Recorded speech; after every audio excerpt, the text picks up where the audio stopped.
Hey, I'm Kenneth Wajda. I'm a professional photographer here in Colorado. Welcome to another one of my weekly Leica talks, all things Leica. And I really plan to keep these going, but I may have to slow down from every week because sometimes I think I might run out of things to talk about. If you have questions or things that you want me to talk about, put those in the show notes. It might give me some more ideas. But at some point, I'm going through all of my Leica ideas, and I'm thinking, I wonder if I have enough content to keep a weekly Leica talk going, but we'll see. At the moment, I do. So today I want to talk about something a little bit not Leica. Somebody recently contacted me and said, what if I can't afford a Leica, but I want to still learn how to use a Leica? I want to kind of get good at it, but I don't really quite, I'm not ready. I don't have the money to buy an M3 or an M6. And I thought, you know what would be a good alternative? Is, I get the cap off, a Canon. This is a Canon 7.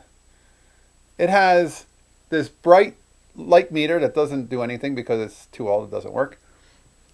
You can find these for $100 to $200 with a 50mm 1.8 Canon lens.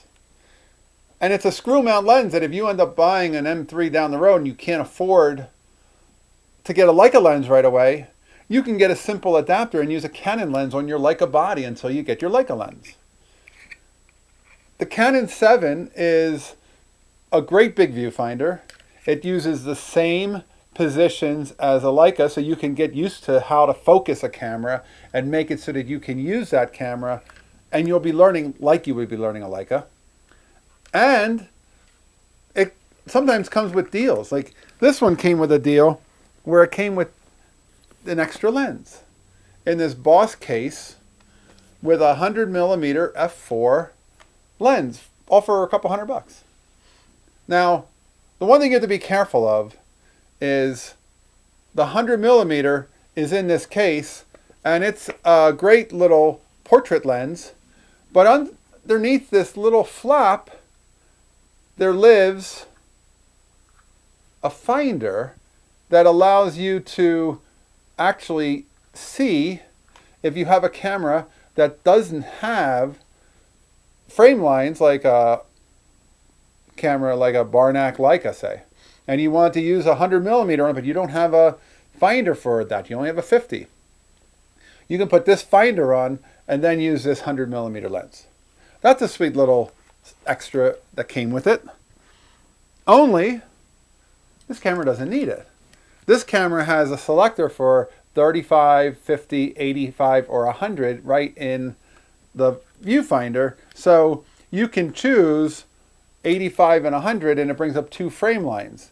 You can bring up 50 and it brings up a single frame line, which is nice because now you're not dealing with all these extra frame lines that are kind of in your way. Right now I just see the 50 frame line. And the one beautiful thing about the Canon is it actually has enough eye relief that I can actually see the whole frame with glasses on without any problem. Now, a 100mm lens, you could just turn this, and then now you've got the 100mm lens ready to go. In the viewfinder, I have a marking that shows me 100mm. So I don't need to have the finder. So that came with it. It wasn't really necessary for use with this camera. But if you're buying that lens, make sure it has that finder in it, because that finder is important in case you want to use it on a different camera. This is a 51.8 simple little Canon. I'm just so fascinated by how well and build quality these are and how inexpensive they go for. For people who want to try the rangefinder experience, you might try for $100, a couple $100, you might find out you don't even like a rangefinder. And you didn't spend $3,000 on an M6.